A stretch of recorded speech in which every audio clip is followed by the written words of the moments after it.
Good morning बच्चों। आज मैं आपको स्त्री जननांग पढ़ाने जा रहा हूँ, लेकिन पढ़ाने से पहले एक बार मैं फिर आपको याद दिला देना चाहता हूँ कि आप हमसे जुड़े हुए हैं, पढ़ रहे हैं और ये वीडियो आप तक पहुँच रहा है। आपको अगर ये वीडियो पसंद आ रहा है, इससे आपको अपनी पढ़ाई में मदद मिल रही है, तो इन वीडियो को आप लाइक कीजिए, उनको शेयर कीजिए। जो अभी तक हमसे नहीं जुड़े हैं उनको भी हमसे जोड़ने का प्रयास कीजिए और हो सके तो अधिक से अधिक इसे सब्सक्राइब कीजिए। तो अब हम जो है अपने टॉपिक पे आते हैं, स्त्री जननांग। जैसा कि मैंने आपको शुरू में ही बताया था, जब पुष्प की संरचना बता रहे थे तो उसी समय हमने बताया था कि पुष्प में 4 चक्र होते हैं। पहला चक्र जो है जिसको सिपल कहते हैं, इसके समूह को कैलिक्स कहा जाता है। दूसरा चक्र जो है पेटल्स का होता है, इसके समूह को कोरोला कहा जाता है। तीसरा समूह स्टामेन्स का है, जिसके समूह को एंडोसियम कहा जाता है। और चौथा समूह जो है कार्पेल यानी स्टिकेसर का है, जिसके समूह को गाइनोसियम और पिस्टिल कहा जाता है। मैंने पुष्प में ही इसकी स्टिकेसर को भी बताया था। तो स्टिकेसर ये पुष्प के सेंट्रल में लगा होता है और ये पुष्प का स्त्री जननांग कहलाता है। आज हम इसी की संरचना पढ़ेंगे। तो संरचना की दृष्टि से जैसा कि मैंने ये देखो बना रखा है, बोर्ड ना होने के कारण कि इस पे भी बना रहा हूँ। इसके मुख्य 3 भाग हैं। सबसे ऊपर की ओर फूला हुआ भाग स्टिग्मा कहलाता है।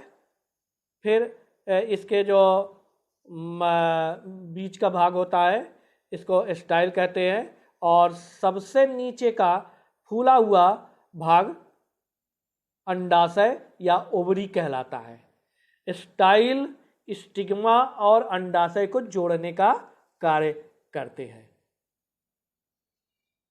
तो इस तरह से स्टिकेसर के 3 भाग होते हैं। अब इस अंडाशय का अगर हम एलएस काटते हैं तो इसमें इसके अंदर हमें बीजांड संरचना प्राप्त होती है, जिसको ओवूल कहा जाता है। ओवूल्स, इनकी संख्या 1 या 1 से अधिक भी अधिक हो सकती है।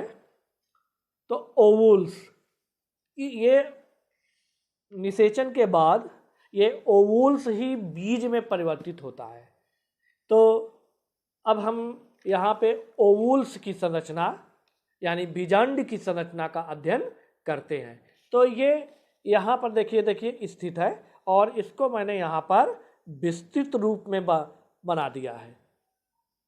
ठीक, ये ओवूल्स पुष्प के थैलमस से एक वृंत द्वारा लगा होता है, जिसको बीजांड वृंत या फ्यूनिकिल कहते हैं। फ्यूनिकिल कहते हैं, ये फ्यूनिकिल के द्वारा लगा होता है।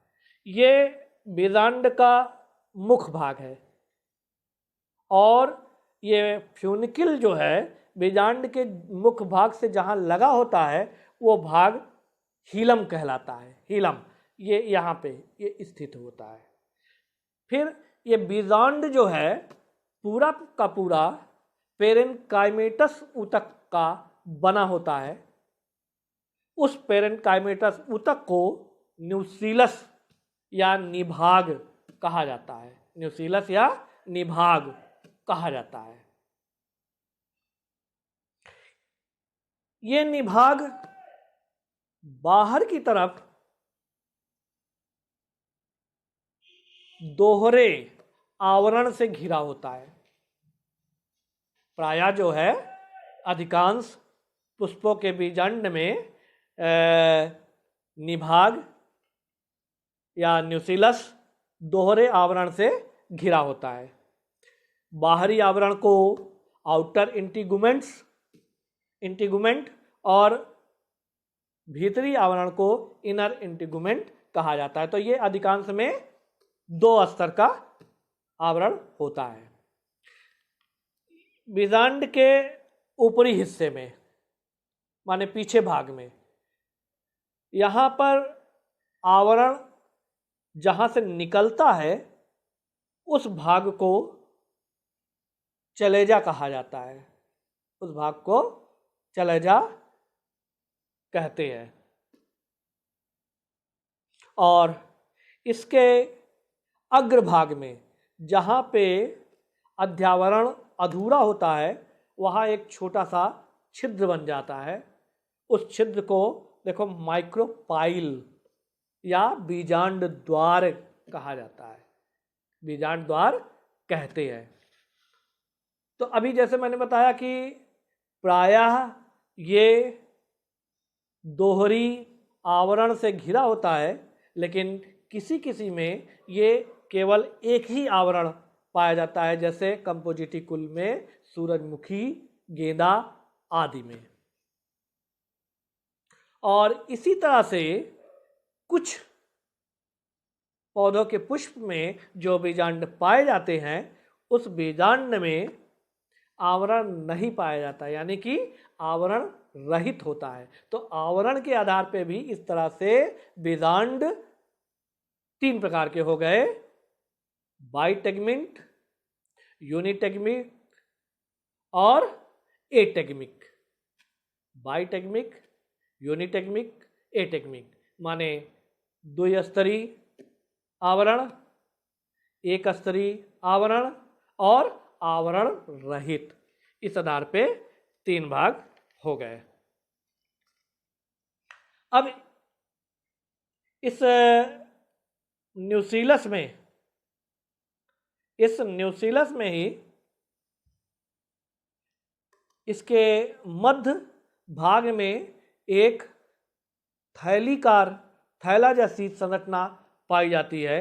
इसको एम्ब्रियो सैक कहते हैं, एम्ब्रियो सैक। ठीक। और इस एम्ब्रियो सैक में अगर आप संरचना देख रहे हैं तो इस एम्ब्रियो सैक के मध्य 2 केंद्रक दिखाई पड़ रहे हैं। इसे पोलर न्यूक्लियाई कहा जाता है, पोलर न्यूक्लियाई। और एम्ब्रियो सैक के ऊपर की ओर 3 सेल दिखाई पड़ रहे हैं, 3 सेल दिखाई पड़ रहे हैं। इन 3 सेल को एंटीपोडल सेल कहा जाता है, एंटीपोडल सेल कहा जाता है। और इसके अग्रभाग में यानी माइक्रोपाइल्स की तरफ 3 सेल दिखाई पड़ रहे हैं, जिसमें मध्य में जो कोशिका स्थित होती है उसे एग सेल कहते हैं। और इसी के साथ ही लगी हुई 2 अन्य कोशिकाएं हैं जिनको सहायक कोशिका या सिनर्जिड्स सेल कहा जाता है। तो इस तरह से ये बीजांड की संरचना मैंने आपको बताया। अब इसमें देखिए बीजांड में ये माइक्रोपाइल हो गया, ये चलेजा हो गया और ये फ्यूनिकिल, यहाँ ये फ्यूनिकिल हो गया। अब हम आपको बीजांड के प्रकार बताने जा रहे हैं, यानी कि टाइप्स ऑफ ओवुल्स। तो ये बीजांड माइक्रोपाइल, चलेजा और फ्यूनिकिल की स्थिति के आधार पर, किसके आधार पे? माइक्रोपाइल, चैलेजा और फ्यूनिकिल के आधार पर। ये कुल आवृत्तबीजी पौधों में 6 प्रकार के बीजांड पाए जाते हैं। कितने प्रकार के? 6 प्रकार के बीजांड पाए जाते हैं।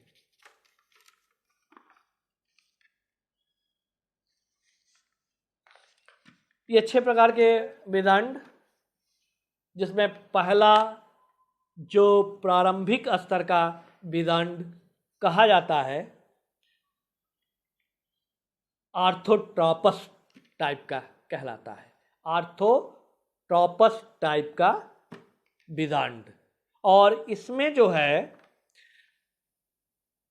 माइक्रोपाइल, चैलेजा और फ्यूनिकिल, ऊपर की ओर माइक्रोपाइल, नीचे की ओर चैलेजा और चैलेजा से ही लगा हुआ फ्यूनिकिल, ये तीनों एक रेखा में स्थित होते हैं। तो ऐसे सरल बीजांड को आर्थोट्रॉपस टाइप का कहते हैं और ये पाया जाता है पॉलीगोनम और रूमेक्स में।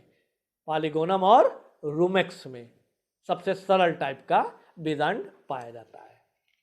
दूसरे प्रकार का बीजांड जो लगभग 82% पौधों का बीजांड इसी प्रकार का होता है और यह कहलाता है एनाट्रोपस। यह कहलाता है एनाट्रोपस। और इस एनाट्रोपस में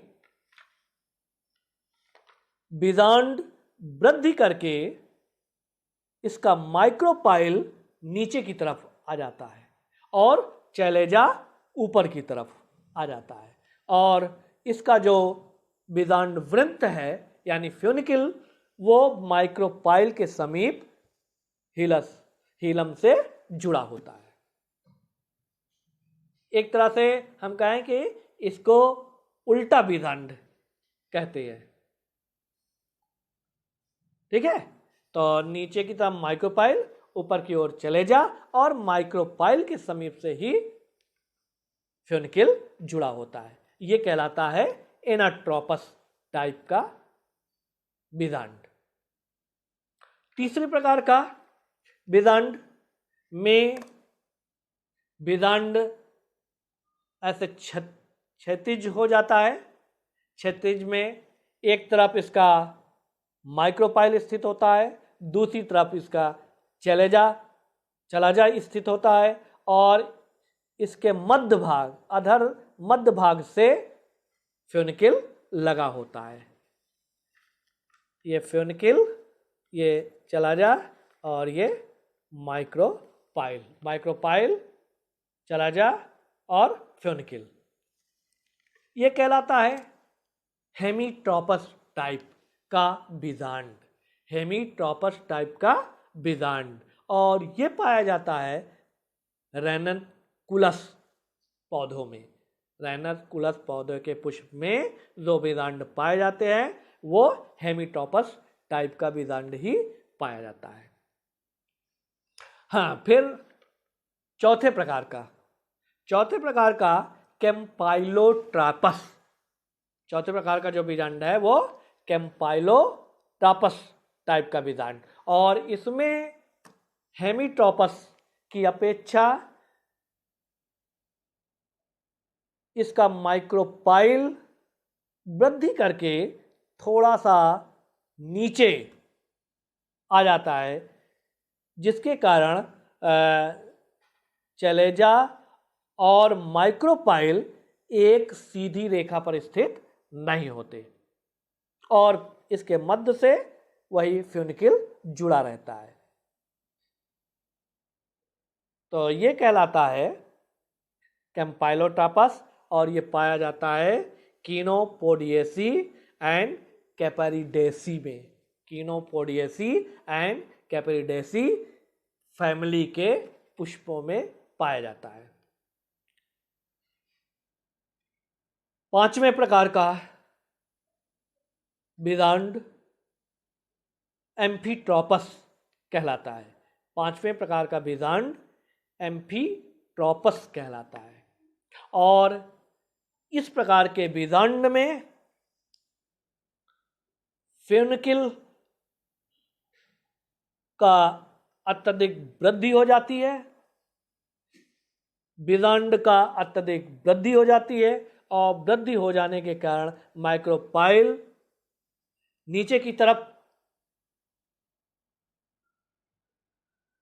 आ जाता है, चैलेजा ऊपर की तरफ आ जाता है। फ्यूनिकिल माइक्रोपाइल के पास से ही लगा रहता है, किंतु पूरे बीजांड को घेरे हुए, पूरे बीजांड को घेरे हुए, और साथ ही साथ अत्यधिक वृद्धि के कारण इसका एम्ब्रियो सैक जो बीजांड के अंदर स्थित होता है वो भी वृद्धि करके मुड़ करके घोड़े के नाल के समान हो जाता है।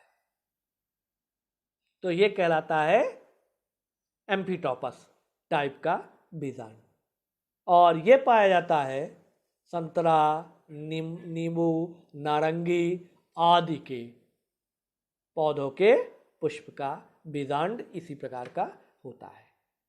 और छठे प्रकार का जो बीजांड है ये कहलाता है सर्सिनोट्रोपस। सर्सिनोट्रोपस इसमें क्या होता है कि फ्यूनिकिल अत्यधिक वृद्धि करके बीजांड के आधार से निकलता है और अत्यधिक वृद्धि करके बीजांड को एक बार चारों तरफ से घेर करके फिर आधार तल पर आ जाता है। ये बीजांड होता तो आर्थोट्रोपस टाइप का, यहाँ से आधार से निकलता है और ये यहाँ से इसको बीजांड को पूरा ऐसे एक चक्कर घेर करके पूरा आधार तल पे आ करके और वही पुष्प के थैलमस से लगा होता है। ये कहलाता है सर्सिनोट्रोपस टाइप का बीजांड, और ये पाया जाता है नागफनी और कैक्टेसी कुल के पौधों में। हाँ ठीक बच्चों, तो ये मैंने आपको बीजांड या स्त्री केसर के बारे में बताया। मैंने गैनोशियम के बारे में बताया, फिर बीजांड की संरचना बताई, बीजांड के अंदर एम्ब्रियो शैक बताया, यहीं पे एक सेल बताया। निषेचन की क्रिया के पश्चात ये बीजांड ही पूरा बीज में परिवर्तित हो जाता है। एक सेल से एम्ब्रियो का विकास हो जाता है। पोलर न्यूक्लियाई से एक मेल गैमीट जुड़ करके भ्रूणपोष का निर्माण करते हैं, और इसका जो यहाँ पे ओवरी भित्ति है वो पूरी की पूरी फल भित्ति में परिवर्तित हो जाती है। इस तरह से ये पूरा ओवरी जो है वही निषेचन के पश्चात फल या फ्रूट में विकसित हो जाता है। हाँ बच्चों, जैसा मैंने आपको पहले भी बताया था कि मैं ये नोट्स भी तैयार कर रहा हूँ और ये नोट्स आपको भी प्राप्त हो सकता है। इसके लिए आपको हमारे डिस्क्रिप्शन बॉक्स में जाना होगा, वहाँ पे आपको एक लिंक प्राप्त होगा। उस लिंक को क्लिक करके ये नोट्स आप PDF फाइल के रूप में प्राप्त कर सकते हैं। Thank you.